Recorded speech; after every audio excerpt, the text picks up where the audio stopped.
விரைவில் ஒரு மாபெரும் சரிவு ஏற்படும். அனைவரும் முன்கூட்டியே தயாராக இருக்க வேண்டும் என மைக்ரோசாப்ட் நிறுவனர் பில் கேட்ஸ் விடுத்துள்ள இந்த எச்சரிக்கை தற்போது தொழில்நுட்ப உலகையே அதிர வைத்துள்ளது. செயற்கை நுண்ணறிவு எனப்படும் AI தொழில்நுட்பத்தில் ஏற்பட்டுள்ள அசுர வளர்ச்சி ஒரு பபிள் நிலையை எட்டியுள்ளதா?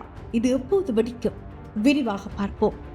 சமீபத்திய நேர்காணல் ஒன்றில் பேசிய பில் கேட்ஸ் AI மீதான அதீத முதலீடுகள் மற்றும் எதிர்பார்ப்புகள் குறித்து தனது கவலையை வெளிப்படுத்தியுள்ளார்.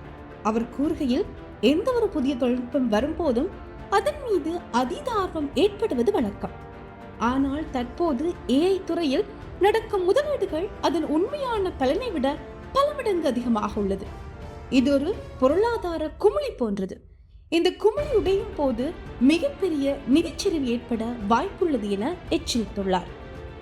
கடந்த 2000ஆம் ஆண்டில் இணையம் அறிமுகமான போது ஏற்பட்ட .com பபிள் சரிவை இது நினைவூட்டுவதாக பொருளாதார வல்லுநர்கள் கருதுகின்றனர். பல நிறுவனங்கள் தங்களின் அடிப்படை தேவைகளுக்கு கூட AI சார்ந்திருப்பதும் அதற்காக கோடிக்கணக்கான டாலர்களை செலவிடுவதும் நீண்டகால அடிப்படையில் லாபகரமானதாக இருக்காது என்பது பில் கேட்ஸின் கணிப்பு. முக்கியமாக இந்த தொழில்நுட்ப மாற்றத்தால் ஏற்பட போகும் வேலைவாய்ப்பு பாதிப்புகள் குறித்தும் நாம் விழிப்புணர்வுடன் இருக்க வேண்டும்.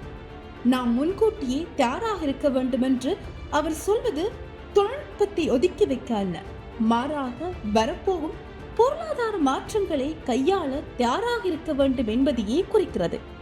தொழில்நுட்பம் வளர வளர அதற்கேற்ப நம்மை தயார்படுத்திக் கொள்வது மட்டுமே இந்த மாபெரும் சரிவிலிருந்து நம்மை தற்காத்துக் கொள்ள உதவும். பில் கேட்ஸின் இந்த எச்சரிக்கை பற்றி நீங்கள் என்ன நினைக்கிறீர்கள்? உங்கள் கருத்துக்களை கமெண்டில் சொல்லுங்கள்.